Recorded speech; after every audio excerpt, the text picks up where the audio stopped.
Hi అండి, welcome to our channel. ఈరోజు కోడిగుడ్లు ఉల్లికాడలు కూర ఎలా తయారు చేయాలో చూద్దాం.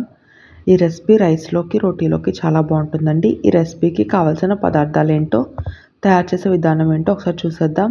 కావాల్సిన పదార్థాలు: 3 ఉడికించిన కోడిగుడ్లు,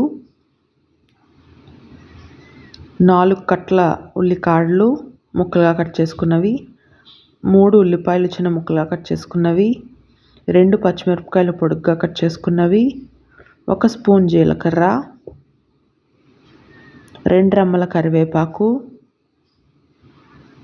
1 స్పూన్ అల్లం వెల్లుల్లి పేస్ట్, రుచికి సరిపడా ఉప్పు, 1/2 టీ స్పూన్ పసుపు, 1 స్పూన్ కారం, 1 స్పూన్ ధనియాల పొడి, కొత్తిమీర కొద్దిగా, ఆయిల్ 4 టేబుల్ స్పూన్లు. ముందుగా స్టవ్ ఆన్ చేసి ఒక ప్యాన్ పెట్టుకోండి. ఇప్పుడు అందులో ఆయిల్ వేసుకోండి.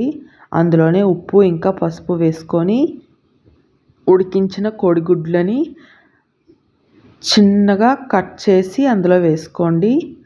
చిన్న స్లిట్ పెట్టకపోతే గుడ్లు పేలిపోతాయండి. గుడ్లు బాగా ఫ్రై అయిన తర్వాత పక్కన పెట్టుకొని ఇప్పుడు అందులోనే జీలకర్ర, పచ్చిమిరపకాయలు, కరివేపాకు అలాగే ఉల్లిపాయ ముక్కలను వేసుకొని ఫ్రై చేసుకోండి. ఉల్లిపాయ ముక్కలు బాగా ఫ్రై అయిన తర్వాత అందులోనే అల్లం వెల్లుల్లి పేస్ట్ కూడా వేసుకొని పచ్చివాసన పోయేంత వరకు ఫ్రై చేసుకోండి.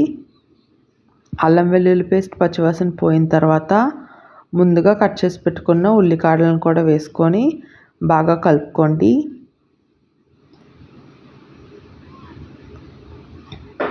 ఇప్పుడు మూత పెట్టుకొని ఉల్లికాడల్ని బాగా మగ్గనివ్వాలండి. ఉల్లికాడల్లో వాటర్ ఉంటుంది, మగ్గడానికి కొంచెం టైం పడుతుంది.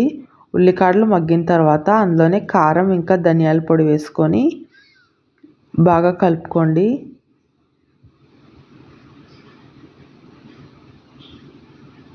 అవి కూడా పచ్చివాసన పోయిన తర్వాత 1 గ్లాస్ వాటర్ వేసుకోండి.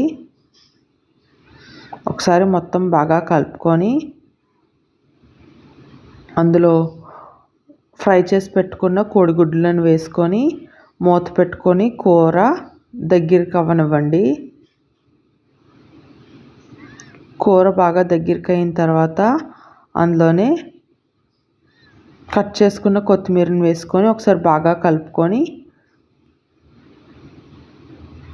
స్టవ్ ఆఫ్ చేసి ఒక సర్వింగ్ బౌల్లో తీసుకొని అన్నంతో కానీ రోటీతో కానీ సర్వ్ చేసుకుంటే ఎంతో టేస్టీగా ఉండే కోడిగుడ్డు ఉల్లికాడల కర్రీ రెడీ అయిపోతుందండి. ఈ రెసిపీ కనుక మీకు నచ్చినట్లయితే ట్రై చేసి ఎలా ఉందో కమెంట్ చేయండి. వీడియో నచ్చినట్లయితే లైక్ చేయండి, కమెంట్ చేయండి, షేర్ చేయండి, సబ్స్క్రైబ్ చేయండి.